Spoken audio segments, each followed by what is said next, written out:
You see, something's going to happen. What? What's going to happen?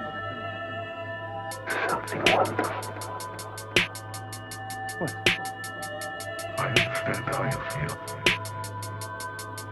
You see, it's all very clear to me now. This episode, me and Lisa are very excited to have this guest on. And that's right, you got me and Lisa today on the Occult Rejects with Paul Wyld, who has written a book, Jim Morrison, Secret Teacher of the Occult. And very interesting book. I had even watched another episode that he did on somebody else's show prior to coming on here. And I really do like kind of, I guess, the take of the way he does cover Jim Morrison and gets very much into, I guess, his life and some of the things that he did and maybe how he got influenced. I think it was really well done, and I'm excited to talk about it today. Real quick, before we introduce him, I'll introduce my co-host. What is up, Lisa? Thank you very much for coming on again. It's always a pleasure. How are you doing? Absolutely. I'm doing very well. I'm very excited about this guest. Yes. And I'm very excited. I've read a little bit of the book, and I love it so far. And like Nick was saying, some of the interview that you got was really, really good. And today is the day that he releases his book. So happy book release day. Yes. And check it out if you get a chance. Some of the stuff that I've read is stuff that I've never even read of before. I'd never even heard of before. A lot of time, you can tell a lot of time went into curating a lot of his life history. So it's very well written. I will say that as well. Thank you very much. Thank you. Mm-hmm, mm-hmm. Yeah, of course. And now on to Paul. Paul, let everybody know, I guess, what your deal is. A little bit about who you are, I guess. If you don't mind. Well, I'm a singer-songwriter, and I'm a writer as well, as you all can probably tell, right? But when the pandemic hit, there was just no place to go play. All the venues shut down, and I originally had this idea in the spring of 2019 to write this book. So when the national emergency hit, when Trump shut everything down, he's thinking it's going to be for 3 weeks, and I'm like, no, this will probably go on for 3 years, right? Yeah. I thought, I'm going to get down to the business of writing this book, and I started the day that the pandemic emergency was declared, and on the morning that Biden signed into law that ended the national emergency that morning, I said to myself, I just can't write anymore. And then I looked on the news, and that the emergency was over. So the timing was quite mysterious. So that's the background of the book and what I've been doing. Awesome. And I guess just like real quick, if you don't mind me asking, like what was it that made you choose Jim Morrison, to write a book on? I've loved Jim Morrison my whole life. I grew up in Miami, Florida, and I was born at the time that he was being put on trial, where he was falsely convicted for exposing himself to the audience in Miami, the famous March 1st, 1969 concert. Those charges in 2010 were thrown out by the Florida Clemency Board when Charlie Crist was the governor. And the more as I grew up, I just kept having these strange synchronicities, such as I had a high school counselor took an interest in my life and things I was going through, and it turns out he was Jim Morrison's classmate when he was at George Washington High School in Alexandria, Virginia, and he showed me the yearbook photos, and he gave me a copy of Weird Scenes Inside the Gold Mine. I reached, Jim Morrison was one of the reasons why I chose to go to college and study history and philosophy and literature. Because when I read No One Here Gets Out Alive, it's a really fun book, but I noticed he loved to read, and I liked all the subjects that he was interested in. And Jim Morrison was my introduction to poets like Charles Baudelaire and Arthur Rimbaud and Friedrich Nietzsche. And all that really fascinated me. And with, like I said in the first paragraph in the introduction, with Jim Morrison, I found a guide, a mentor, and a hero in somebody who was an intellectual, who was artistic, who was a deep thinking person, a critical thinking person, kind of a warrior for freedom, Very well said, sir. Very well said. All right. So, it's your book and it's your story that you wrote. I don't know if you want to kind of give us, a little bit of what's in there, or, some of the things you think are important that you want to talk about. Yeah. So the original inspiration to write this, I came back to Los Angeles from Boston in 2016, and I was just kind of in a place where I wanted to get back to myself, right? And it just was a time in my life where I could take a deep dive into the occult. I'd always, studied it somewhat, beforehand, but now was the right time. And I'm really picky with books about the occult, just because there's just so much written that you really shouldn't pay attention to. One book stood out. One book stood out, which is Gary Lackman's "The Secret Teachers of the Western World." And looking through it, I realized, hey, this guy has the intellectual chops. This is well-written stuff. And the more I began to read it, the more I was learning about the figures in this tradition over its thousands of year history.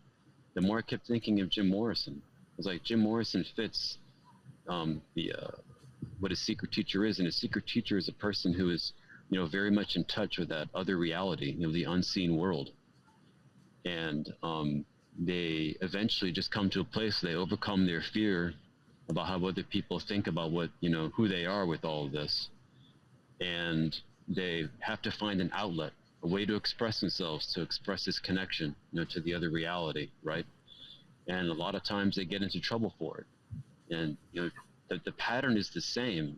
Jim Morrison's life pits the pattern of Giordano Bruno and Hypatia and William Blake, and the list goes on. And it became so compelling that it started to percolate in my mind that, maybe this is going to be my first book. Because I'm not the first one. I don't think I'm the first one to see this. I think people who were alive when Jim Morrison was with the Doors, like great writers like Colin Wilson, and a lot of bright people in the 50 years since his death, has sensed that he's someone who's quite awake and very much a lot of his figures in the past. But I hadn't seen any book yet that really homes in on this and then really casts him as a figure not only in rock history, not only in poetry, and not only in experimental filmmaking, but he has a place in the Western esoteric tradition also. Yes. With Morrison, he seemed to take an early interest into pensive authors and really explore all of that. I think you had mentioned something about his reading was very expansive.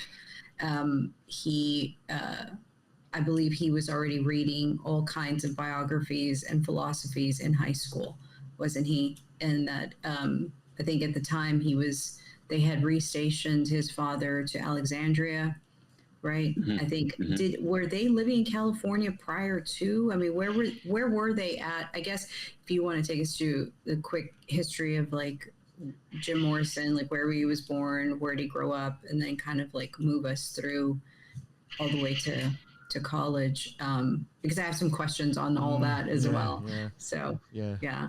Yeah, it's fascinating. So he was born in 1943 on December 8th in Melbourne, Florida. Okay. And his father was George Morrison. He ended up becoming, first he flew Hellcats in the Navy, which are fighters during World War II. He was present at Pearl Harbor the day that it was attacked. This man's life is really storied also. This is someone that you would want you defending your country. Learning about him, I grew to admire him in his way. The Morrison family had a long tradition of family members going to service, for the United States in the Navy. And then he was in the military, so his family moved around a lot. And his sister Anne said that, we made friends, but we always have to lead those friends. So it was just the three of us. He had a brother and a sister, Anne and Andy. And they moved to New Mexico. They lived in, places on the East Coast. It's very important. Jim Morrison said that the most significant experience of his life occurred when he was 3 years old on a family road trip in New Mexico, and northern New Mexico. This took place around where Los Alamos National Laboratory is located, and they came upon an accident in which these Native American workers who were on the way to work at Los Alamos while it was being built, there was a traffic accident, and they died on the scene. And Jim Morrison came upon this when they were dying, and he said that their souls, leaped into his, and they remained there for the rest of his life. And he retold this story while he was making his first independent film, Highway: An American Pastoral. He told this story to his friends while making it, and they recorded it. it's really chilling and very interesting to listen to. And, you know, after all the research that I've done, like, I think he's right. I take him seriously with that. I can see why he would think that. So they're the family moves to Alameda, California, and is in the mid-50s. And his father's stationed at the Alameda Naval Air Station. This is where Jim Morrison was actually, you know, very close by, like an actual renaissance. As in San Francisco at this time, Lawrence Ferlinghetti, the great poet who owns City Lights bookstore in North Beach, you know, he's the one who held the famous Six Gallery reading on October 7, 1955, where Allen Ginsberg first read Howl in public. And Jack Kerouac was in the back drunk, like, you know, egging him on. And Michael McClure was there, another poet. He was the one responsible for discovering Jim Morrison's poetry and getting it, helping him to get it published. And Jim Morrison and his friend, he had a funny name called Fudd Ford. They would go into San Francisco and hang out and go to City Lights Books. And Jim Morrison actually met Lawrence Ferlinghetti one day, and he kind of freaked out and kind of ran away from him. So, you know, Jim Morrison actually saw a renaissance at that time. And when that was about 13, 14, and that's when he started reading poetry by Kenneth Rexroth, and that's when he discovered Jack Kerouac. And, you know, he's starting to open up to literature. And then the family moved. His father was stationed. Now, were you going to say something? Yeah. I was just wondering, like, do you think he might have been, like, already kind of reading? I don't know. I hate to use the word occult, but I mean, you know, whatever. Do you think he was reading like stuff then, like younger or into that? Like, and then the question I guess I would have, if you do say yes, I'm just wondering, how does a kid even come across that stuff? Like, it's just a valid question. It's a valid question. Yes. So back then, Jim Morrison had an outrageous curiosity, like an insatiable desire to know. So when he got to Alexandria and the family moved, that's where in a local library he discovered Kurt Seligman's The History of Magic and the Occult. And he never returned this book. You know, I don't know if he, like, you know, checked it out or liberated it from the shelves, who knows. But he kept it until 1963. And I, in my research, after reading Secret Teachers, I came upon a video on YouTube of his college roommate, a man named Ed Martin at FSU in 1963 when they were roommates. He was auctioning off the book that Jim Morrison gave him. And immediately I thought, there's something to this book. There's a connection here between what Jim Morrison read and what I've just finished reading with Secret Teachers. And I found a copy, and like, wow, this is an earlier account of the Western esoteric tradition, like Gary Lachman's. It's a really artistic book. Kurt Seligman was a surrealist painter. And like all the other surrealists in France, you know, he migrated to the United States in the late 40s to escape the Nazis. And they brought all of their ideas about surrealism with them. They intermingled with the local painters in New York, people like Jackson Pollock, and gave birth to abstract expressionism. And the surrealism is basically like the outcropping of all of them having discovered Freud, which is all about the unconscious. So he discovers this book and he keeps it. And it talks about all the secret teachers, and, you know, has all of, like, you know, the occult subjects in it, witchcraft, you know, alchemy, shamanism. You know, et cetera. It talks about Pythagoras. It talks about Giordano Bruno. I'm not quite sure if it talks about Bruno. I correct that. It talks about Hypatia. You know, it talks about all the people who are engaged with that other reality. And what is very important about this book is that the opening statement that Seligman chose from Albert Einstein: the fairest thing that we can experience is the mysterious. And I know that must have really made an impression on him, because he, in the collected works of Jim Morrison, he mentions that it's said that when he got a hold of a book on reptiles, he said, like, the first sentence really grabbed him about reptiles. So I'm sure that statement, you know, put the hook in him as well. I mean, the fairest thing you can experience in rock music as far as the mysterious, I think, would be definitely Jim Morrison, right? And I think that's part of his genius, is he had a natural gift for erotism and mysteriousness. You know, so he knew that artistically on stage and with his voice, you know, he could really lure people into, like, what I call his magical kingdom with how mysterious, you know, we all see that he is. That goes back to, you know, the Sphinx. The Sphinx is the great figure, symbol in occultism because of its mysteriousness, right? We'll never solve the riddle there. Secret of the Sphinx, yeah.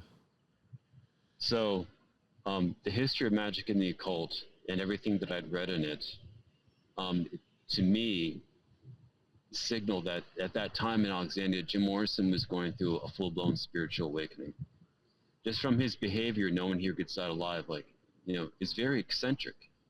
He's telling it has all of the makings of someone going through something like that. He tells his teachers like all kinds of whoppers to get out of class to go read because he just wants to go read.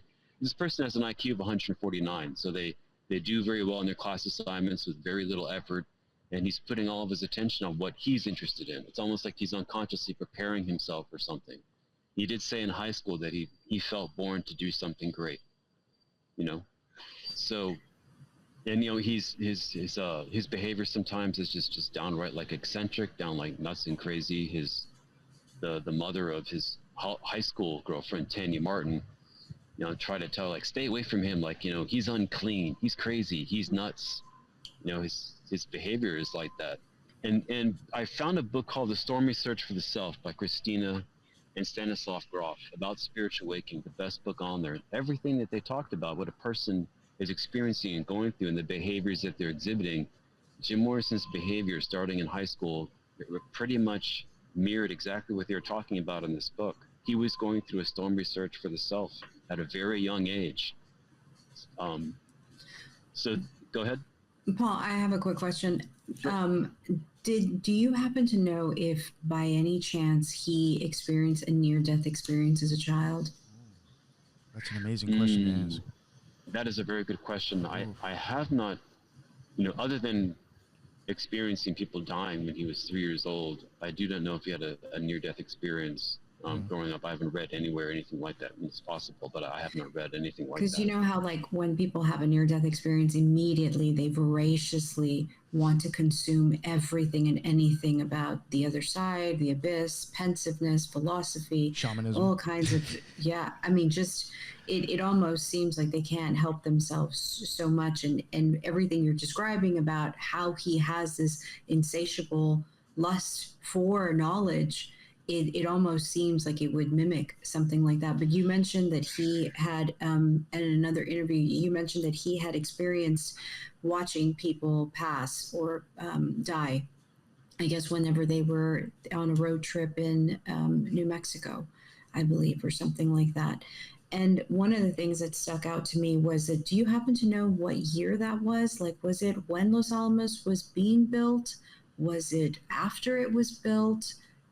Was it, I guess what the timeline is? And the reason I asked for this is because during that whole period of time, you have a lot of Native Americans in that area. And I believe they helped with the construction of Los Alamos.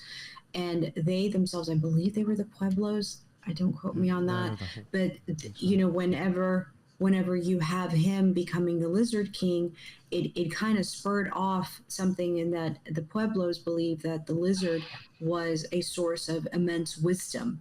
And so it parallels to me in my mind, the Lizard King, wisdom, his voraciousness in reading about wisdom, and then watching people die in terms of, who were the people that passed, and if they were, the natives that were at Los Alamos. So I'm asking all these questions in my head, and I don't know the answer, and that I thought I would ask you.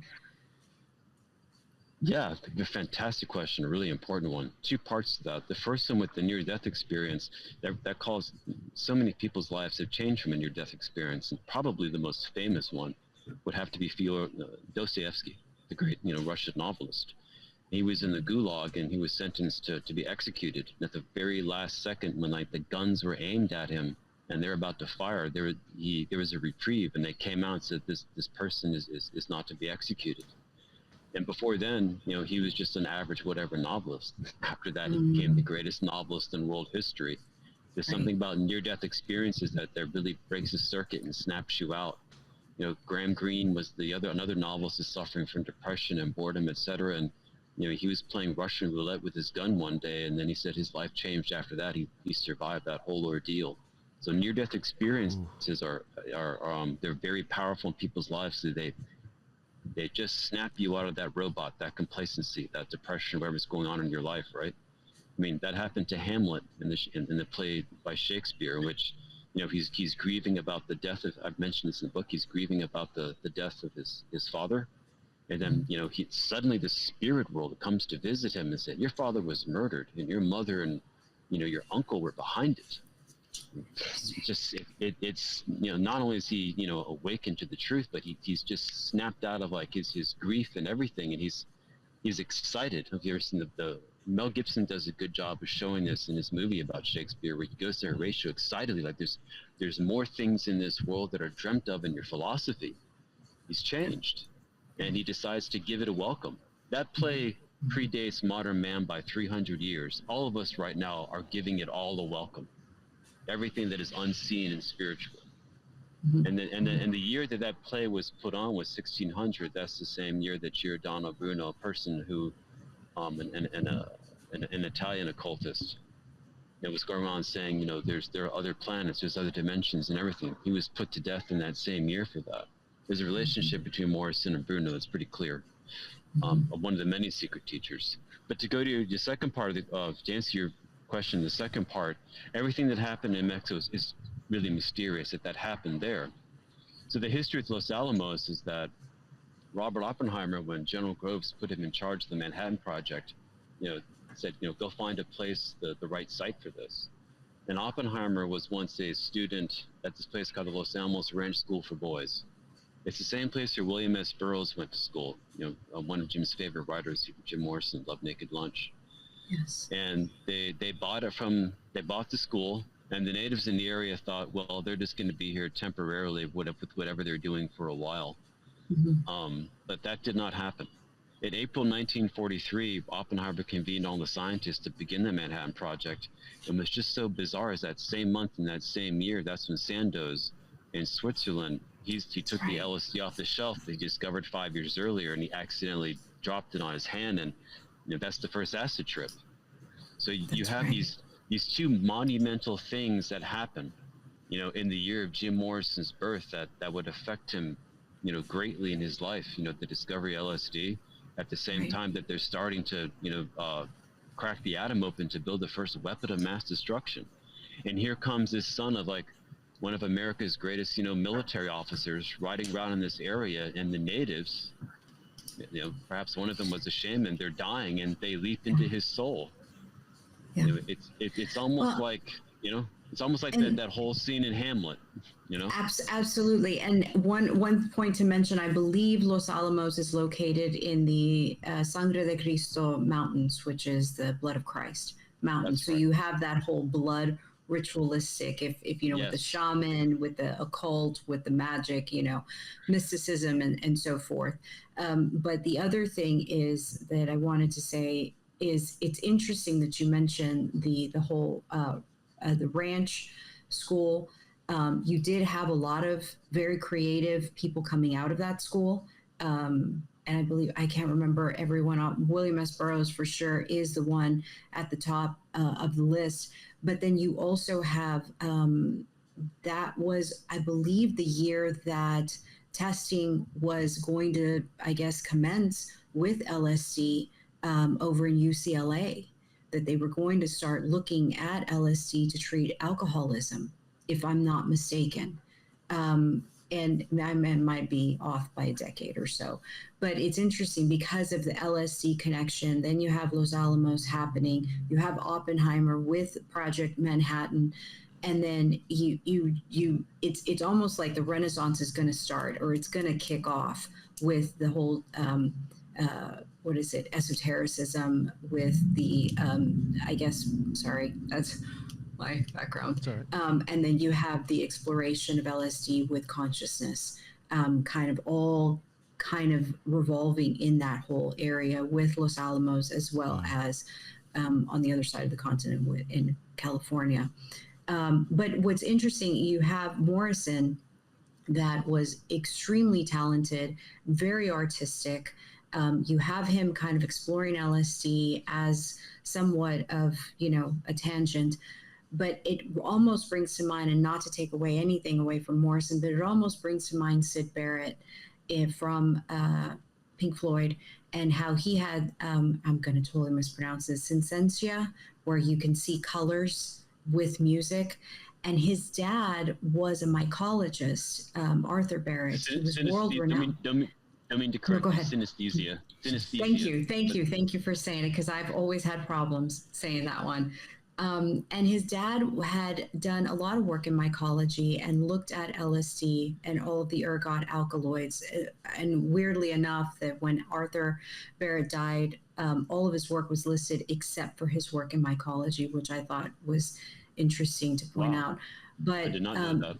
yeah, you have all of this kind of talent, like talented sons that were also kind of tangentially related to, for instance, George Morrison, who was, I guess, being groomed to be a very important person in the military. And it almost begs to, was George at Los Alamos for a purpose? And of course, my brain goes that way. Like, were they just happenstance driving, family driving through Los Alamos, or did George need to drop off some paperwork or something at Los Alamos? You know what I mean? And so you almost have to, I almost have to ask that question.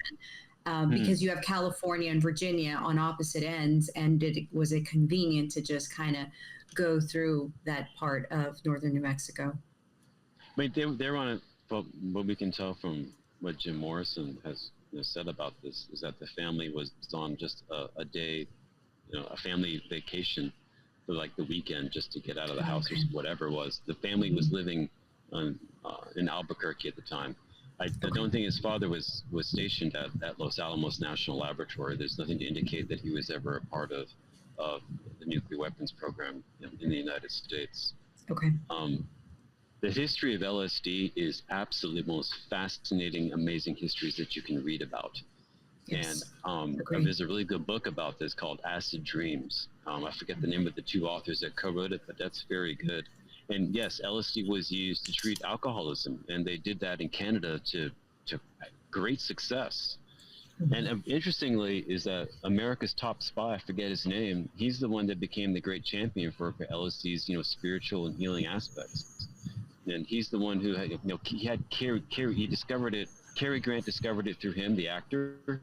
And Cary Grant tripped like 60 times. And he said it really helped him with his depression in his life. The CIA tried to use LSD as a truth serum. They're looking for a truth serum. It's hilarious. It completely backfired on them. They had agents who were leaving the CIA because they had discovered God and saw that their work was insane. so they couldn't make it. They couldn't make it work that way. They did try it in San Francisco with the whole MK related stuff, where they would have prostitutes lure men into hotel rooms, and they would secretly dose them and observe their behavior, and all of that ended up backfiring. It's my belief from a spiritual perspective that the discovery of LSD is like, it's almost like okay, so if you're going to crack the atom and make make a weapon of mass destruction, then I'm going to have also the discovery of LSD, which expands the mind to just show you what you're going to destroy, the infinite, and help us along in that evolution. I had heard that. That's with me. I had heard that they had people experimenting with LSD, and then half of them left because they were just like, this is the wrong profession I'm in. I can't be doing this. And so that it had, like you said, exactly, that it had backfired on them. Yeah, I read that before. And when Jim was in Venice Beach in 1965, when he started to transform into the Jim Morrison rock star that we know, LSD was legal. You could purchase it over the counter. Right. And he was just like buying like copious amounts. Jim Morrison had an incredible physical stamina. This is somebody who could do the butterfly stroke with ease. And he slimmed down, and this is someone who could physically take the copious amounts of drugs that he was doing, because he really took to heart. He loved the poet Arthur Rimbaud. In the famous letter he wrote to Paul Demeny, the poet has to make himself a seer, someone who, through a prolonged derangement of all the senses, the key word being prolonged and derangement. And boy, Jim Morrison took that to heart. So that letter ties in with, with shamanism and breaking on through to the other side. And this is also a person who pushed it to the limits. Like, he said that drugs was a bet with your mind. So, he was tampering with his blood pressure with other kinds of drugs. He was, taking amounts of LSD that will probably put most people in a mental hospital. Most people that took the amount of drugs that Jim Morrison did, they'd be destroyed for life. But he had like the mental and the physical stamina to take all of that. He was just born for this, right? And then in October 1966, the state of California outlawed LSD.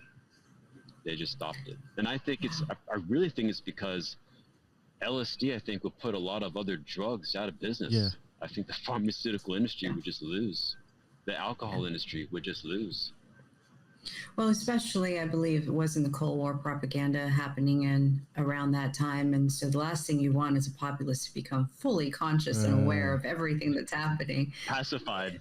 Yeah, exactly. And so I mean, maybe they thought that it could pacify them, and then all of a sudden it's too much information coming in at the same time. Yes. But you had said that he went to UCLA and he studied cinematography and that he graduated there. Any indication that he ran into Alan Watts, who was over at the medical school, with some of these LSD trials there at UCLA? That's believe possible. It was in the early 60s.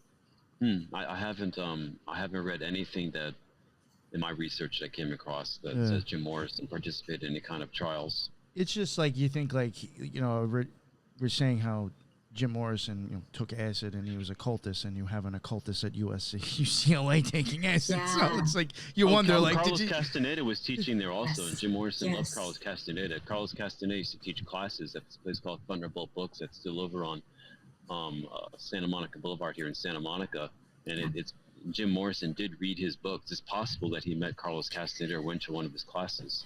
That's something I had read, that during the early 60s is that they really wanted to test LSD on these mystics. That they had all this data on LSD on just regular run-of-the-mill folks, but they wanted to see what LSD would do in the minds of actual mystics that have experienced magical experiences or have, quote unquote, reached the abyss. Would it be something similar? Would it be something more? And they had invited all of these mystics in to the medical school department of psychiatry, I believe, to basically trip and see what they thought of during the time. And I believe Alan Watts had said something like, yeah, it gets you there really faster, but I don't recommend it. You need to do all of the work to get there. You know what I mean? Like he advocated for meditation and basically a journey of the soul, right?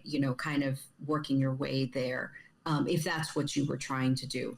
But so it was curious to me that you have all of these like mystics there at UCLA about the time that Jim Morrison is going. Because an undergrad, he got his undergrad there. I'm assuming it was a 4-year program.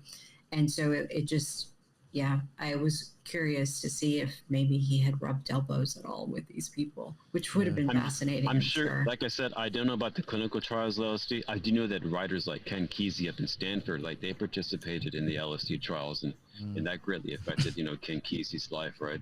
So Jim Morrison starts at FSU, and he goes to the cinema school. School of Film and Television at UCLA. His parents were dead set against it. They did not want him to go there and do that. It seems like he fought tooth and nail to get in. He finally did. He told his college girlfriend that he meets in Florida, Mary Werbelow. He loved Mary a great deal. The Crystal Ship is about Mary, and the end is about their breakup. This is a beautiful relationship, and it seems to be a painful breakup. Mary was every bit as her IQ was higher than his. She was more well read than he was. I mean, Jim Morrison really loved her. She really loved him. And they moved to Jim Morrison goes out to LA first, and then she follows. But at UCLA, he tells her at a party in Florida when they first meet, like, I want to realize all like my ideas and my fantasies and my poetic visions, in filmmaking. And he doesn't have any interest in Hollywood. He wants the avant-garde experimental filmmaking. He didn't like Hollywood at all. He tells his friend Bill Cosgrove he wants to go sneak into the Academy Awards one night. He's like, why do you want to go mess with that fucking shit? Like, that's just all mind programming crap. Right. Jim Morrison loved French New Wave cinema. He loved Contempt by Godard. Like he loved, his favorite actor was Jack Palance, from Godard's famous movie Contempt. He liked Francois Truffaut. If you go on YouTube, you can see when Jim Morrison's in Paris, he's on the set of one of Truffaut's films. Truffaut's the guy, and you see him, and he's the French guy in Close Encounters of the Third Kind, Spielberg's film. Yes. So and then when he graduates from UCLA, like he wants to go to New York City and work with Jonas Mekas. He's the godfather of American experimental filmmaking here. But he decides he doesn't want to do that. He says that, being in charge of all kinds of equipment, having to get a job in New York and pay for my rent and all that, because, you can't be living outside on the beach in New York City, right? You can't? He does. I guess you can. I'm sure people have probably done it, right? I think it'd be pretty tough. Yeah. Right? Yeah. So in filmmaking, with experimental filmmaking, I think Jim Morrison is fascinated with it. Those people come from the same, surrealist, symbolist approach to art. They see it as a way to affect a change in consciousness. Mm-hmm. With LSD, I agree. Like, you don't need LSD to necessarily, to be awakened, to break on through, and those kinds of things. It definitely helps. I've had really beautiful experiences with LSD. It sounds like you guys have too. Many people have, but I agree that there's more to it than that. I think the artist in Jim Morrison loved LSD because, like, the visuals and the audios, it does what surrealist art does. Like, it just changes everything up. It's a totally different way of looking at things. It just opens up all these different parts of the mind that, aren't there when, you're not on anything. It's like right now we can have this conversation and we can tune everything out around you, where you are and where I am. In LSD, that's not possible. It's like it's all coming in like all at once, Yeah. That's cool. No, that's awesome. I am fascinated with the fact that he would use it already being so in touch with everything, that he would want to heighten it. You know what I mean? That he's looking for that next level, and that he almost, not as an experimenter, but an alchemist, in that he was looking at things in such a different way and exploring every nook and cranny for everything. And to me, I think LSD does that for people, that it allows them to explore the crevices that have been unexplored. So an LSD trip for any person is like Columbus discovering America. Like it's a life-changing thing for people, for sure. I mean, you're opening up your unconscious mind, and you're going. It's a full-blown psychedelic existential experience for a lot of people. Absolutely. I can see. I mean, when Jim Morrison discovers LSD and starts doing it, he's at the latter end of his 8 years of, like, all the intense reading he does throughout his 4 years in high school and 4 years in college, and you just suddenly have his mind just completely opening up, with LSD at the same time. I mean, that's really, really powerful. I think so too. It's kind of like, had he done LSD prior to, I don't know that it would have been the same experience as now with 8 years of learning, right? I'm not saying he didn't do it prior to. I'm just saying that now that he has read all of that information, all that wisdom has been absorbed, that now he goes into this other dimension with all of that is probably something much different than what someone else would, with LSD. It just seems like that's the place where he was meant to open up, become that, really go into gear with his whole secret teacher mission to, through rock music, to open us up to cosmic consciousness, the unseen worlds, to come in contact with your divine light in you, to start becoming your own person. And he does that on Venice Beach. In the book, I know at first I thought it was kind of nuts, but I think this is a really good way to see his life. His life itself kind of mirrors the Western esoteric tradition. He's in Alexandria. He discovers the history of magic and the occult.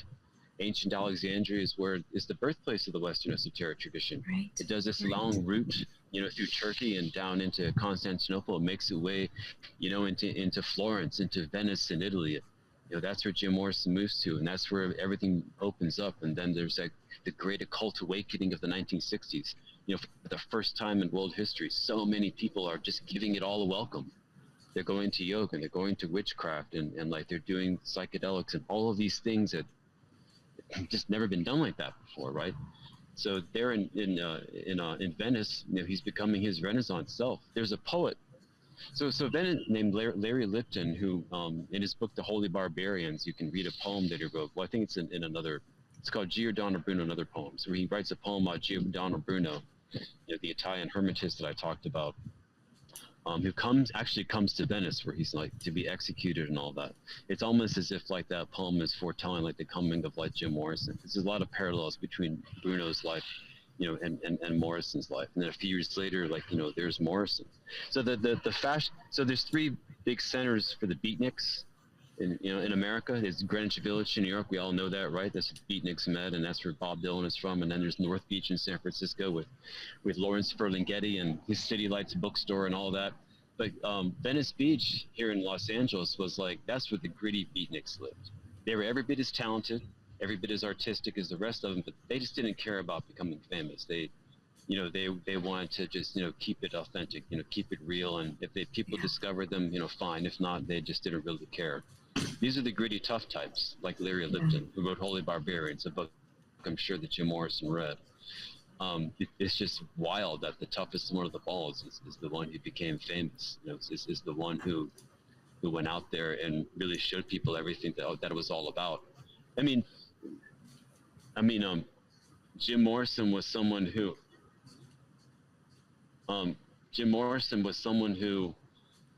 one writer called him the accidental rock star.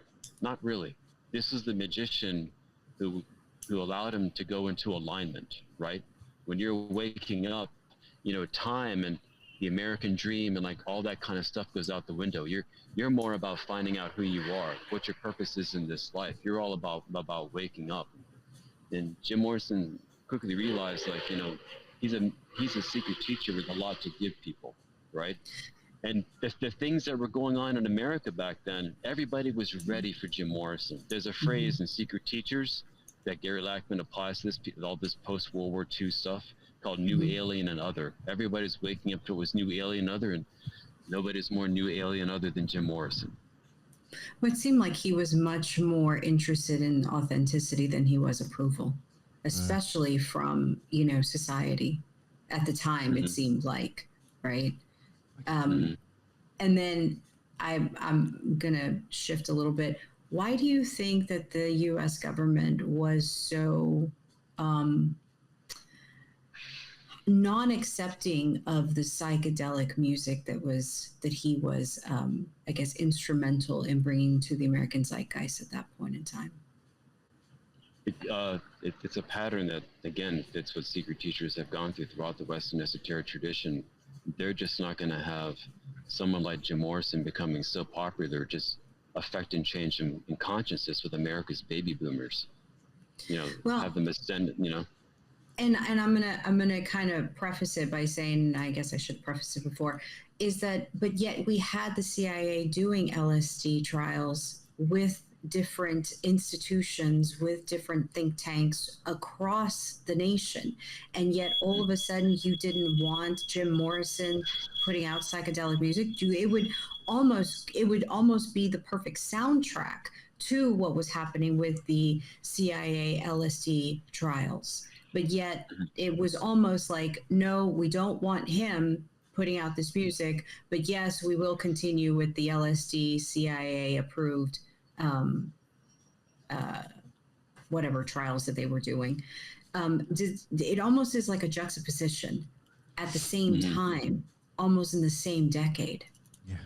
Yes, it's deep. It's a deeply mysterious thing.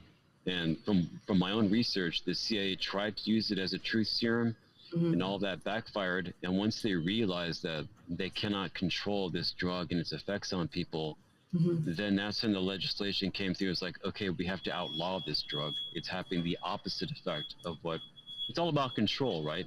They just can't control that outcome, and it's showing people, putting people in the direction of cosmic consciousness and getting in touch with themselves. And it's all about preventing people from coming to a place where you can no longer control their mind. You can no longer control the narrative. You make them too awake, right? So they outlawed it.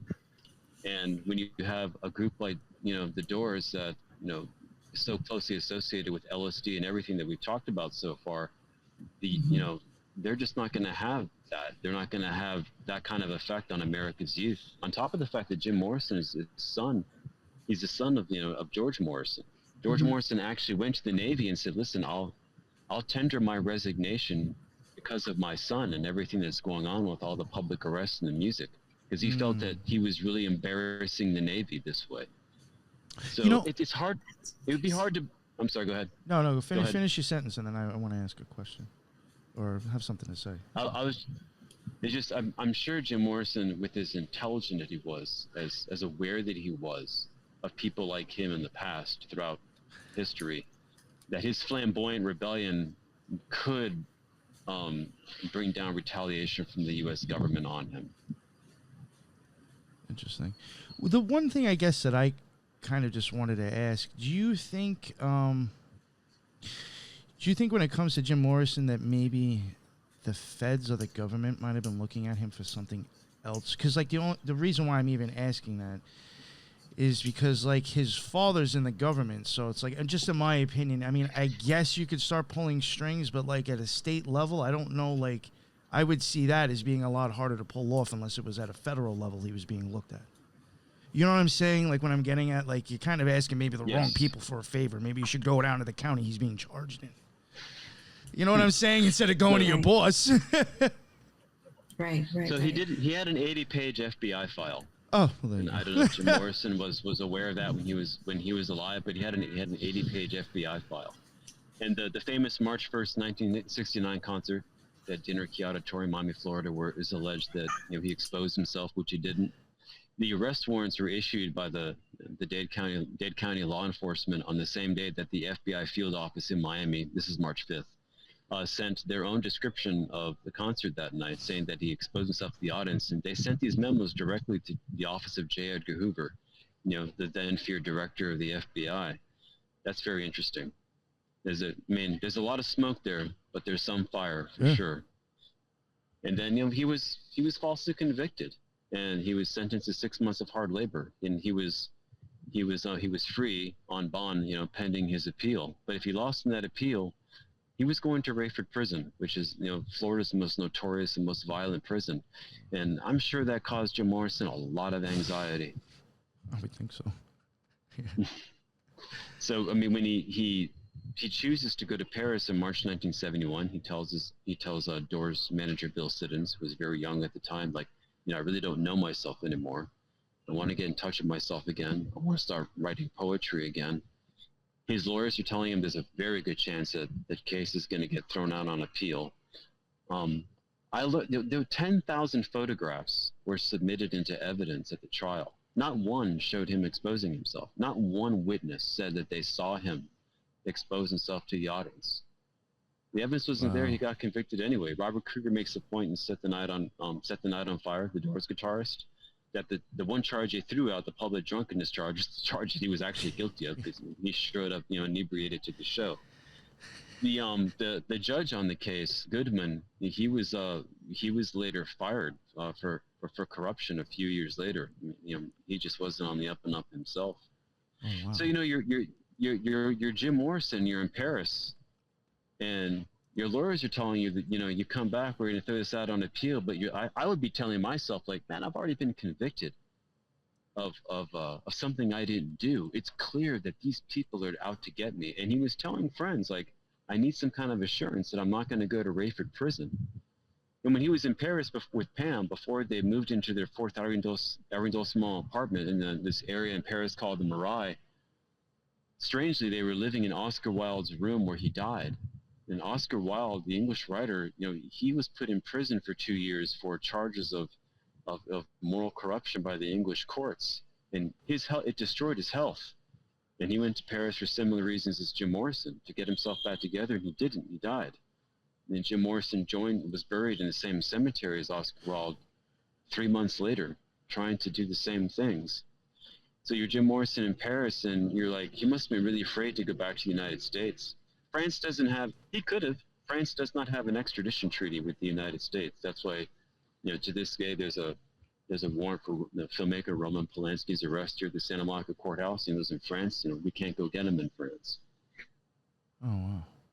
Oh. So to answer your question, there's a lot of, we don't know completely for sure, but it does point to some kind of element in the federal government that wanted to silence Jim Morrison. It seems so extreme. I mean, you have people like nowadays with some of the concerts that go on, you know, some of the influence that's going on. It's not like, you know, it's lining everybody up to go into church or anything. But yet you have this guy, I mean, you would seem that it's harmless. People are just going to concerts, they're just enjoying music, they're using some sort of, you know, drug that was currently legal at the time. Why the 80-page dossier? Very good It, question. So the it doors. just seems Go so ahead. odd. No, that was it.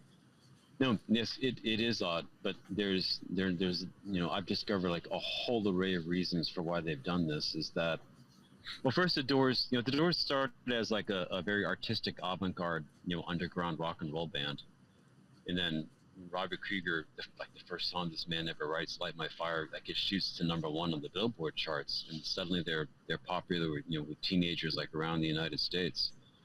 So they go from Jim Morrison goes from being this avant-garde underground legend with the Doors and all that. Suddenly they're like a very popular rock and roll band, like with America's baby boomer youth everywhere, Mm-hmm. right? Mm-hmm. Mm-hmm. It goes back a very good framework to see all of this. It goes back to what the king says in Hamlet, when Hamlet starts to go crazy about everything that he knows. Like, madness and great ones must not unwatched go. And Jim Morrison was more in control when he was out of control on stage.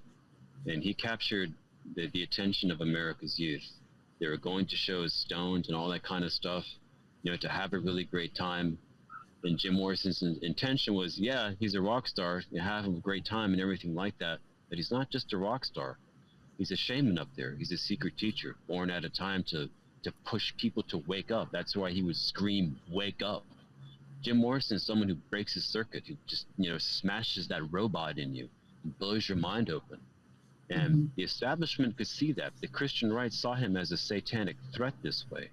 Wow. He's like, wow, like this guy is trying to wake up America's youth to the spirit world. This is a really, really big deal.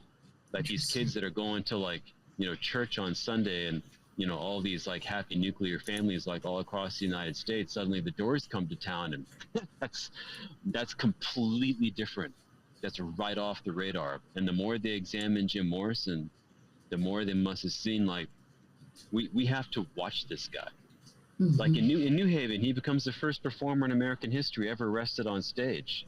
You have this combination of like, the cops in New Haven are like, all right, if this guy like messes up an inch, like, we're gonna bust his ass. At the same time, this Jim Morrison, like, here's a guy that wants to push it all to the limit. He wants to test the bounds of authority. He wants to push all of their buttons.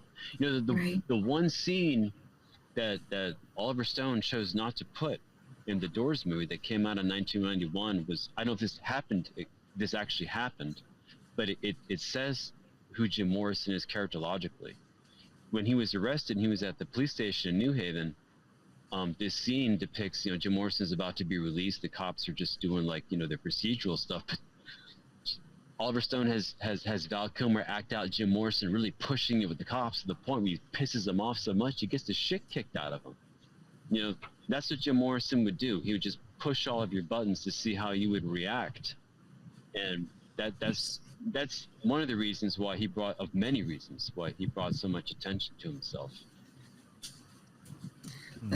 I will say, and it's interesting, he chose music because at that time music was liberation. Music was the medium to basically encapsulate everything that was against all of the establishment or the status quo, so to speak. But do you find it interesting that I believe you make a reference to Alexander the Great and Jim Morrison, that Jim Morrison was living in Alexandria, the Virgin Alexandria, and Alexander the Great established Alexandria, which was a school of knowledge, school of wisdom. Do you find that somewhat, I don't know, parallel in a way? I'm not going to go as far as to get into a conversation about reincarnation as such, but it is a very deeply mysterious and very strange parallel. So Aristotle was great ancient Greek philosopher, was Alexander the Great's teacher as a boy. Mm-hmm. And Aristotle taught Alexander the Great that all human beings have a deep desire to know. you know, they have an insatiable curiosity. So one of those is about this other reality, that I chose that quote at the beginning of my book from Jim Morrison's poetry, where he says, you know, reality is what has been concealed from us for so long. And that's a great question. This goes right back to what Aristotle told Alexander the Great. And that stuck with Alexander the Great. And he was very depressed. He had no more worlds left to conquer when he was 31, 32. What was left? You know, to build Alexandria. So, you know, the great scholars and mystics and secret teachers and artists and all those people of the ancient world could come together at that great library and learn, come in contact with that other reality.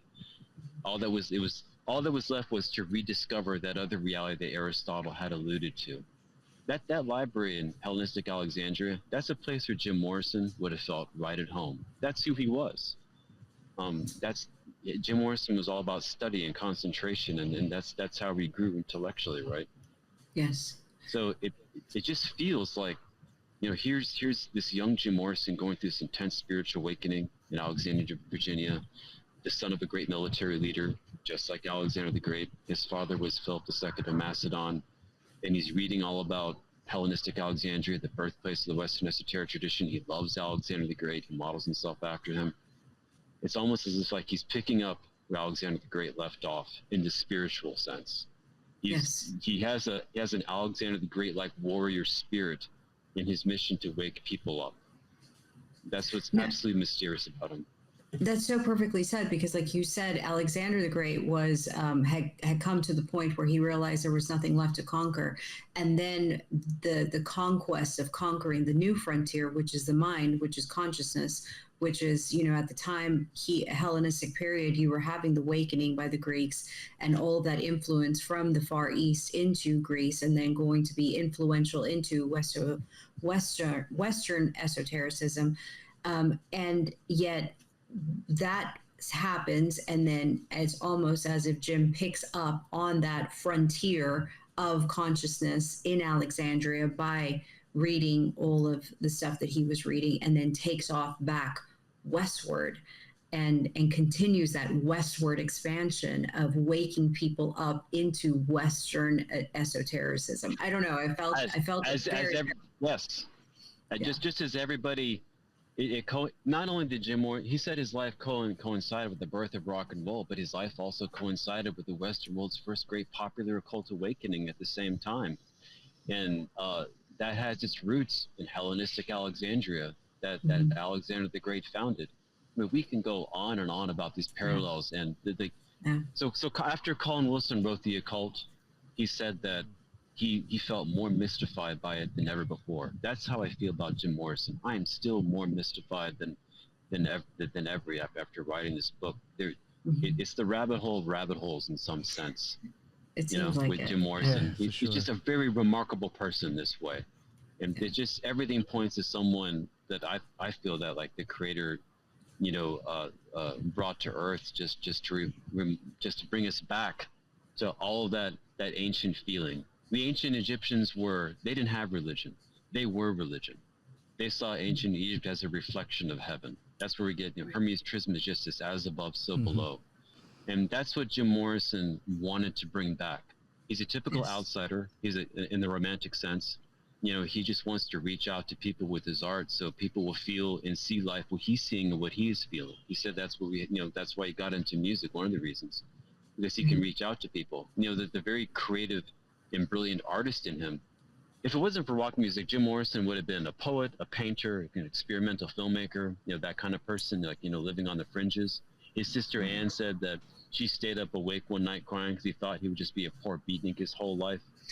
But he very cleverly, it was a stroke of genius to see rock music as you know, as a vehicle, you know, for a way to express his part of him. So Jim Morrison has all the stuff of like every other rock star. You know, he's awesome to look at. He has the physical stamina for it. He's fucking crazy enough to get into it, all that kind of stuff. And he can write the songs. But at the same time, you have this whole other person, this whole other fantastic secret teacher self coming through. And it's almost as if like, you know, Jim Morrison is like, this is how I'm going to do it. This is how I'm going to come through with what I really want to do, is through rock music. It's brilliant. It's mysterious. It's amazing. I'm still stuck on what Nick had asked earlier. How even thinking about myself, like growing up as, from elementary to high school, you're very limited in who is exposing you to things, and you were literally only a product of your environment. If someone is not talking about it, you probably don't even know about it. You're not speaking German if you grew up only speaking English. It's just impossible, so to speak, right? Yes. But you mentioned something also in the previous. I hate to keep. Well, shout out to her as well in the previous interview because it was great. But you mentioned something in there about how he went and checked out different books from the U.S. Congress. Okay, I have so many questions about that. One, how did he even know that those books were there? Like, I think you said it was demonology. How would you even know that the book on demonology is at U.S. Congress? I mean, I look up grimoires and I'm like, where is this? And I have the internet. Yeah, I mean, me and her have had problems even finding specific stuff. How does he even know that book is even there? And I'm not familiar. Do you just walk up into the U.S. Library of Congress and be like, yeah, I'm here. I'd like to check out this one book. Can you point me in the direction? How does that happen? Like, how does one go about things like that? Well, I'm sure the librarians, when they went to go get it, kind of looked at him funny, right? Like, who is this young absolutely. He was checking out 14th and 15th century, texts on demonology. It's very clear that Jim Morrison, as a teenager, was taking a deep dive into the spirit world, that he was waking up to the spirit world, and he was looking at all of it. This is a very mysterious time in Jim Morrison's life. I mean, it's not like you can walk into your local Barnes & Noble and there's that extensive section on self-transformation books, or get on the internet and, find out all the stuff that we have access to today. We read, and no one here gets out alive, that Jim Morrison frequented all the far-out bohemian bookshops around Washington, D.C., that he would just take off by himself. And I'm realizing he did that because when you're awakening, I don't know where you guys are at in your awakening, or for anyone who's listening, if you've gone through this or are going through this, but when this happens to you, you're going to go looking for answers. Come hell or high water, you're going to find out just what the hell is going on with you, and you're going to go read books. I went through this in these past 8 years, and this is what Jim Morrison went through as a teenager. And because when you start to do this, you're starting to put yourself in alignment, and you will synchronistically find the right books at the right time in your life when this starts to happen. And I think this happened with Jim Morrison beginning at a very young age when he was in high school. And he started finding these books in these bookstores, like Kurt Seligman's The History of Magic and the Occult, at the local library, or Colin Wilson's The Outsider. That's another big thing. Jim Morrison so Colin Wilson's book was written in 1956, and it's his study of romantics, all the great romantics. And he was very curious about having these highs that he called peak experiences, and these lows, or they would descend into alcoholism and drug addiction and pessimism and suicide. Jim Morrison was the same type of person. There's a YouTube a documentary called Jim Morrison, 3 Hours of Magic. And Robert Krieger says that one night in Laurel Canyon, where he was living with John Densmore, they spent the night talking Jim Morrison about killing himself, and that they had to do this a bunch of times. And then just before the sun came up, he went for a walk. And then he came back in a completely different mood, totally euphoric. And he had written the lyrics for People Are Strange. It's like he went from these low to this super high, where he ended up writing, one of the best songs in all of rock. So he was a classic romantic this way, where his lows were really low. And he was experiencing that, as a teenager as well. His girlfriend in high school, Tandy Martin, was really concerned about him. And, Jim Morrison went to her and said, I've got this problem. I don't want to share with my parents, and I don't want to talk to you about it either. And Tandy Martin was like, well, then you're going to talk to a local Presbyterian minister about that. To this day, we don't know exactly what they talked about, but I'm sure Jim Morrison was experiencing a serious intensity with his spiritual awakening, and he was looking to somebody to talk to. Because when you're going through that, that's another point where I learned in the Storm Research for the Self. You don't want to go talk to just anybody, because then the people are going to think you're fucking crazy. When Jim Morrison opens up to them, so he was very, very guarded about that, because it was in Storm Research for the Self. stories about people who've done that, and their parents, end up putting them like into mental hospitals and put them on drugs and shock treatments and all the shit that they did back in the 50s and 60s, right? And Jim Morrison was kind of paranoid of that happening to him. Right. So his to answer your question, his insatiable curiosity and his drive, his spiritual awakening, his own personal sense of destiny that he had and who he was, that put him in touch with like the books that he's meant to find, meant to look through, to start discovering and learning about the spirit world. I'm sure he was looking for answers. You have this incredible experience that happens when you're 3 years old. That sticks with you. Like he's sensing spirits, dwelling inside of him. That's enormous. That's a spiritual indwelling. That's something that shamans talk about happening to them, like, when they're young. Yes. And, Yes, this is true. and what I learned from Shamanism, Archaic Techniques of Ecstasy, a book that was translated to English by Michie Eliot in 1964, a book I'm sure Jim Morrison had a hold of at UCLA when it came out.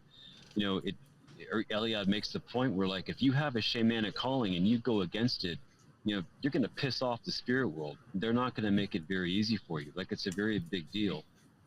Right. So it's very clear that Jim Morrison was like, really, really searching for answers. I think he found a blueprint to go into the unknown with Friedrich Nietzsche's philosophy. His famous statement, "He who has a why can endure anyhow." Like, you can reach your destiny and go through what you have to go through. Like when Jim Morrison graduates from high school, his sister Ann says that, most kids, they want a car, a trip to Europe. What does he ask his parents? I want the full set of Friedrich Nietzsche's books. That's strange at 17 years old. Yeah. No, absolutely. Well, and it's almost like what you said. If you answer the calling that you feel within, it's almost like the universe conspires for you to achieve it. Mm-hmm. That's right. Jim Morrison is a trailblazer in the whole in the whole notion of when you're spiritually waking to find alignment, to find who you are.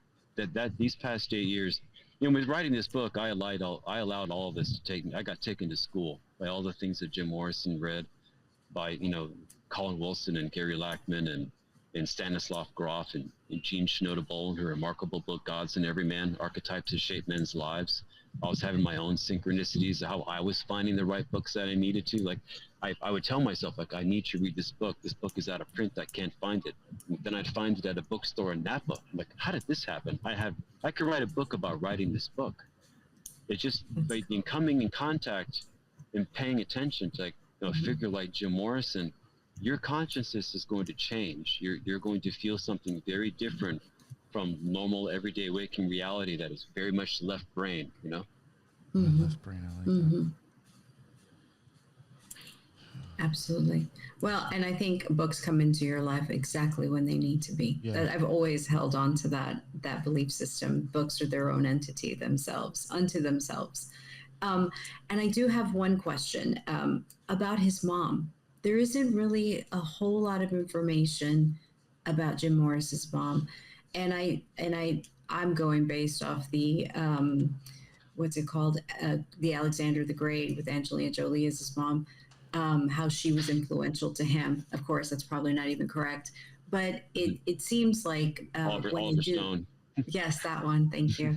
It seems like whenever Jim Morrison comes up, immediately it's met with, well, his dad was in the Gulf of Tonkin. His dad was instrumental in getting us into the Vietnam War, but there is never any mention about his mom, and it almost seems like she had to have played an important role of some sort. It seemed like they were a nuclear family, especially a military family, and I'm sure she was tasked with actually being the thread that held everything together as well as it could have been. But there isn't really a whole lot of information on her. No, we don't know as much about Clara Morrison as we do about George Morrison. But first of all, they made the point that the Morrison household was not an abusive household. It was just, they were a nuclear family, and this is a man a father who had enormous responsibilities in the American Navy, and he was away at sea a lot, so he didn't see a lot of Jim Morrison growing up, and that has its effects on children, right? And so Clara Morrison was someone who is there most of the time with the three Morrison children, doing the things that military wives do. Right. We have to remember that, Claire Morrison did not marry someone like her son. She did not marry an artist. She did not Right. marry a writer, a painter, a filmmaker. That, she married a military man. That's Yes. the kind of person that she was attracted to. So I'm sure it must have been at times difficult for her to understand her son, and difficult, for Jim to maybe relate to his mom. I really think that had Jim Morrison lived there would, because he was a reasonable person, and they were reasonable parents. I'm sure there would have been a reconciliation. But at the time, that was just difficult. Claire Morrison sounds like, she was a good mother. I think when Jim Morrison was in Venice Beach, there's a place called a soul food restaurant he liked called Olivia's Place. It was run by a lady named Olivia, a really gregarious African American lady, and she kind of embodies, the healing spirit of the Great Mother. And I think that's the spirit and energy that Jim Morrison is more in touch with, because he was much more in touch with the feminine mystique. This is someone that had a Dionysian archetype, and the Dionysian archetype is commonly called, when I learned from Gods and Everyman, the womanly one. The one that does not feel at home, like in the men's locker room. Like, this is someone who is, like she actually mentions Jim Morrison as Mick Jagger is embodying the Dionysian archetype. The 60s is a Dionysian time, right? It's quite feminine in all of its aspects. Yes. And his mom was just somebody who married a military officer, So I'm sure it was difficult for his mother and for him to understand each other. Yeah. No, and I think you're right. In my mind, I pictured, a typical woman, 40s, 50s, 60s, who married military. She's not going to be going against the grain at all, because then the family won't work, obviously. And she's going to have to, pick up when they're ready to go. And she's, rearing the children and take care of them. And it almost seems like Jim Morrison, when he seeks out the women that he does, they have these free-spirited, thinking for themselves, very educated, and almost like his equal intellectually, if I may be so bold. And so it almost I almost wonder if maybe that's what he was hoping for from his mom, someone that challenged him in that sense, or at least wanted to meet him toe to toe with that intellectualism, or he was looking for his other half to challenge him, or to kind of meet his other self, or balance him out. I don't know. In my mind, I have it all, romanticized or whatever, but it did struck me that whenever he did seek out females, he was almost seeking out someone at his intellectual level, which was hard at that time. Who's to find women at that time being of that level of intellectualism? It was very difficult, especially in the U.S. So yes, it was very painful for Jim Morrison when the breakup that happened between with him with Mary Werbelow, his college girlfriend. I became friends with Bill Cosgrave, who actually lived with Jim Morrison at the time. He wrote a really good book called Jim Morrison, Mary and Me. And he makes a statement that Mary was every bit as intelligent, well-read as he was, and Jim Morrison, like, you're an intelligent man, you're going to love an intelligent lady, or what else is there to say, right? Right. So, but she told him one day when he graduated, he was living on Goshen Avenue, by the VA hospital in Westwood at UCLA. His parents cut him off from renting bills. Hey, you're graduated, go find a job, right? And Mary was like, look, all you know are books, go find yourself. You're not moving in with me, that kind of thing. So Jim Morrison just like, well, I don't want to go get a job. I don't want to go into Hollywood. I'm not going to move to New York because it's cold to get involved with Jonas Mekas. It seems like he just got on, the Santa Monica Big Blue bus, went down to Wilshire Boulevard and started crashing underneath the Santa Monica Pier. And at that time, Bill Cosby said he was in a lot of pain. He was very hurt by that breakup with Mary. That's a big turning point. Tanny Martin's mother said, stay away from him. Like, he's unclean and all that kind of stuff. Then you have your parents, and your parents are like, they didn't know what to do with Jim Morrison. Yeah. They couldn't understand him at all. They thought he was strange too. And then, like, this this young lady who's amazing just breaks up with you at also. It's like you got to wonder if you're ever going to get loved, right? Right. So with Pamela Corson, here's someone who, she was living in Orange County. She goes to the whiskey one night and sees him performing and, you know, falls in love with him. And here's someone that is willing to understand him, is willing to be with him because she loves him for being a poet. You know, Frank Lisanjo, his friend, said that she wanted Jim Morrison to be a poet, all about his words and everything like that, and stuck with him that way. So it's also, there's Patricia Keneally. So she was a witch, and they were married in a Celtic knot tying ceremony, you know, in New York City. It's depicted in The Doors. I don't know if exactly. Was that actually the person conducting that ceremony in the movie? That's actually Patricia Keneally, who Jim Morrison was involved with. So there was, there was that, you know, he was attracted, you know, also to people who were involved in the occult that way with Patricia Keneally. But Pamela Corson was his soulmate, the one he loved the most. That's very interesting. Yeah. That is very, very interesting. But this is fascinating stuff. For sure. This is a lot more than I would. Again, I watched the Oliver Stone movie. I thought, oh yeah, I've watched it. This by that far movie needs to like that, go away. So the Oliver Stone movie is like, so that movie made Ray Manzarek very unhappy because that's not the Jim Morrison that he felt was being portrayed, and he got into it all over what I've learned. The people that were eyewitnesses to all of this is that Ray Manzarek got into big arguments with Oliver Stone to the point where Oliver Stone threw him off the set and banned him from the Doors set. And then Ray Manzarek, in response to this, made, you know, his own documentary about, you know, his experience with Jim Morrison, which is really good. Like in one interview, he says, like, you know, he'd like to deck, you know, Oliver Stone.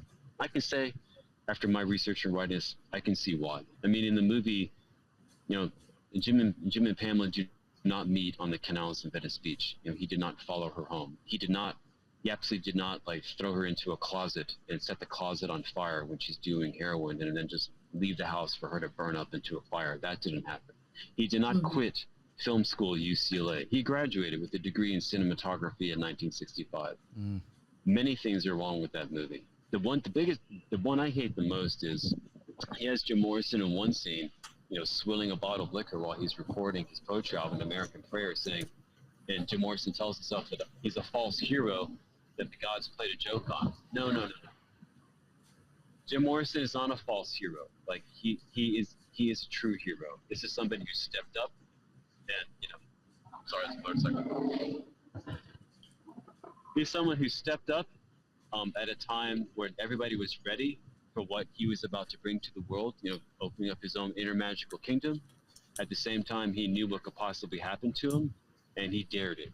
And, you know, he put up with a lot of flack being who he was, you know, out there in the public view. That is being the hero, following your true self that way. Yeah. So that movie, it's hard because you couldn't ask for two better actors to play Jim Morrison, Ray Manzarek, Val Kilmer, and Kyle MacLachlan. He had a great cinematographer, A. Kidman Ho. There are beautiful scenes in that movie. That whole desert scene when they're out like doing mescaline, that's magical and beautiful. Like the movie itself looks fantastic. The concert scenes I think are really great. But that's just, to me, Oliver Stone vicariously living out his rock star dreams as he wants to see Jim Morrison. That's what he would want to do. Yeah. I mean, in the end, what is it? What a person who drops out of college to go and volunteers to go fight in Vietnam doesn't have any business making a movie about somebody to make sure they're not drafted to go into Vietnam. You know, so Exactly. It's strange. That's true. That is very, very true.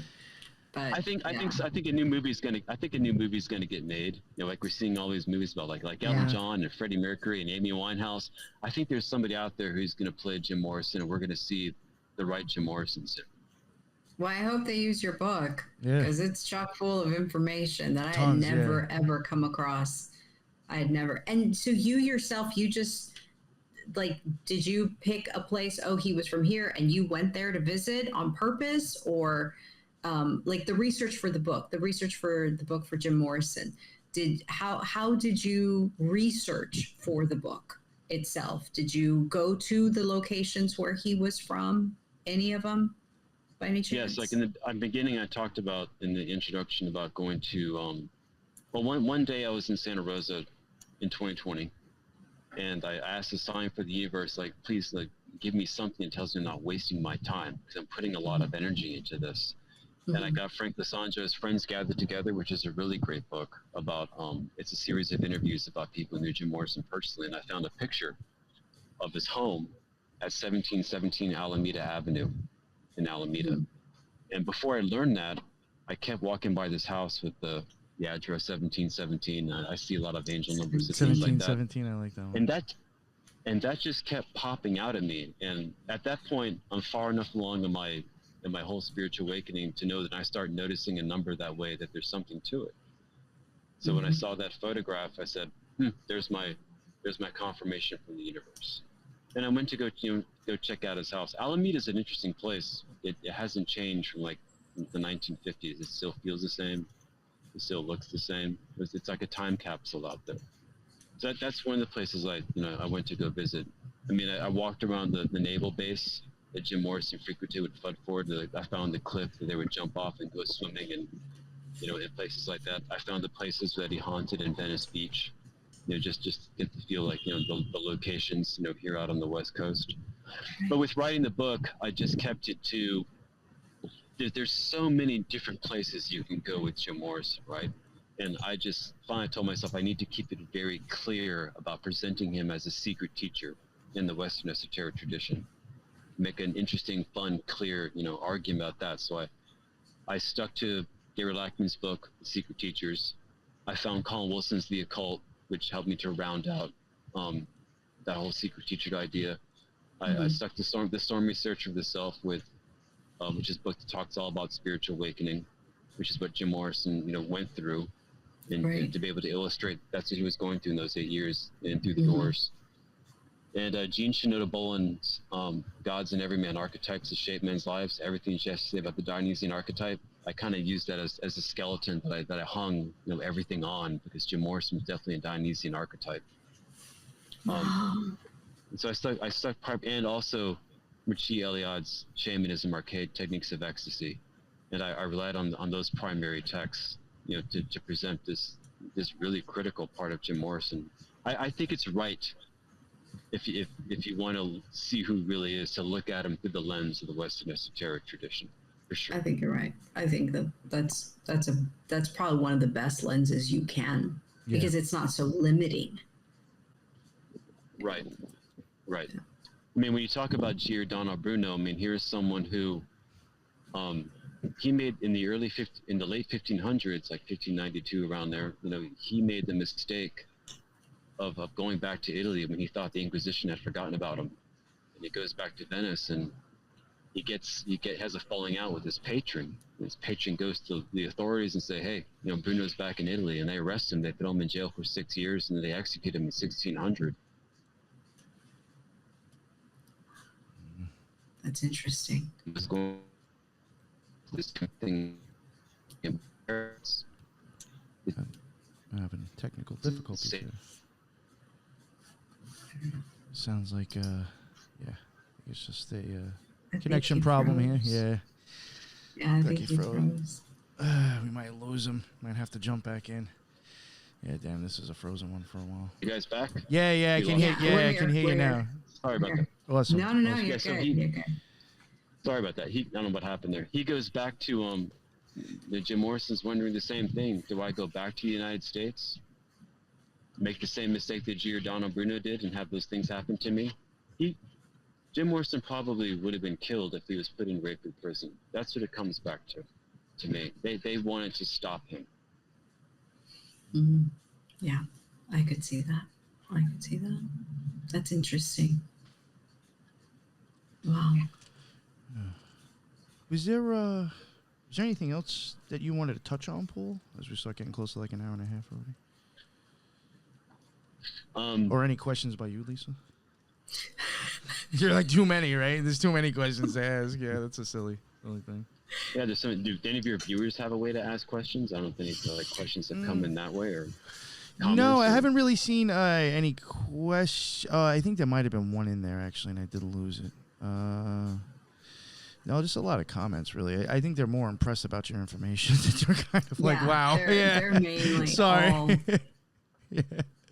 No, I feel really lucky that at the same time that I can disabuse, Jim Morrison's life, at the same time that I can disabuse like the occult in general. Like, the occult has to be.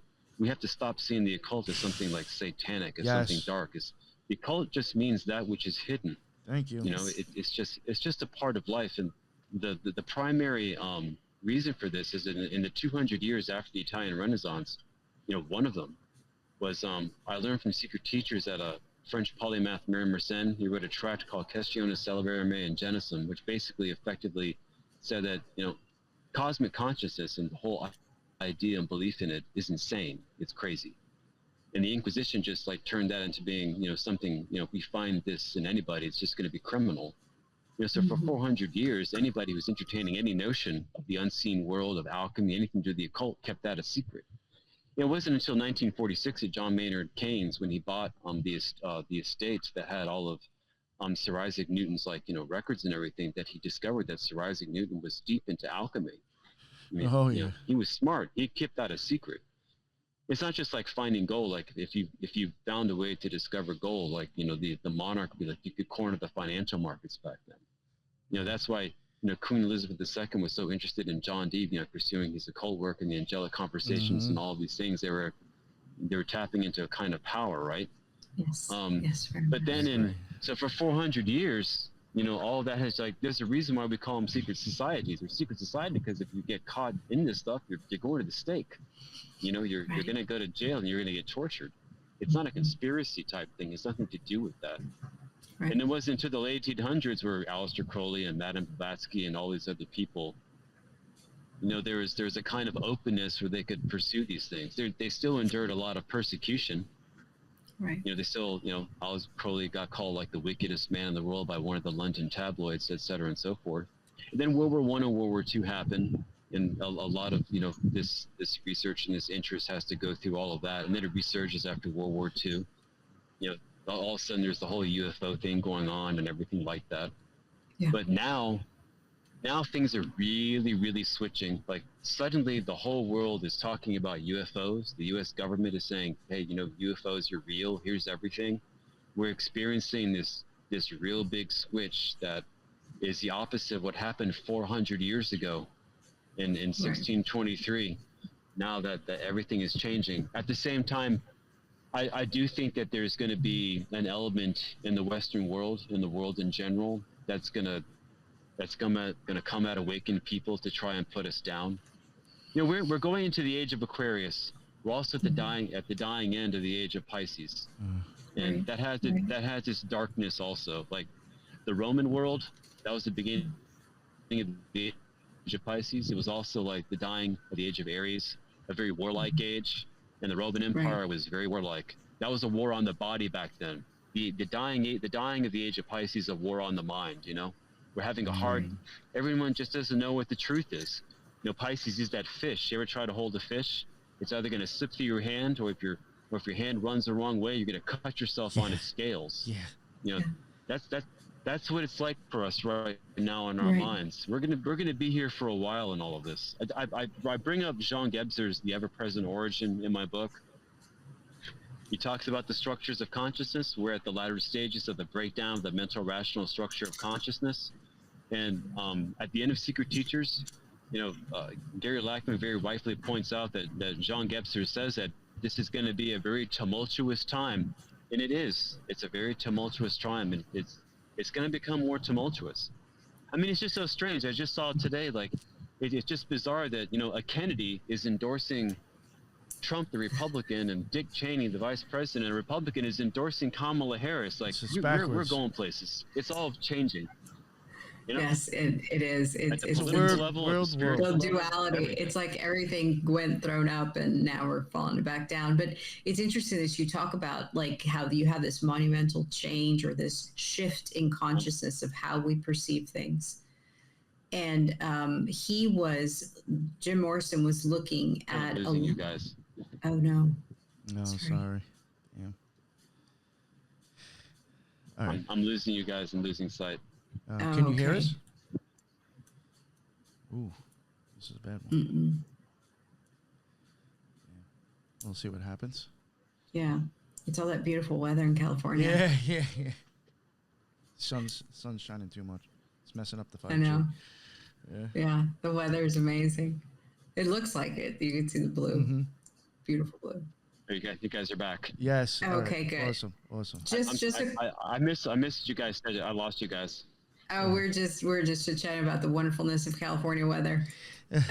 But that I was saying that you're talking about the change in thinking, consciousness, as well as era, and he was looking at 1600s, and that's right about when the occultists go underground, and you see the rise of the Rosicrucian manifestos popping up Underground. That's right. Mm-hmm.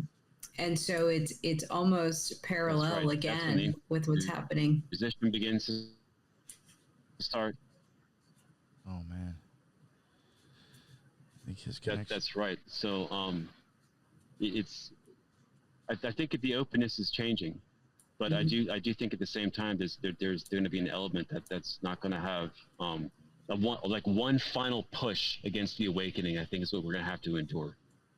I mean, the more that we entertain communication with Chinese society and the way in Beijing and how they control their country, the more powerful people here want that kind of control over the mind.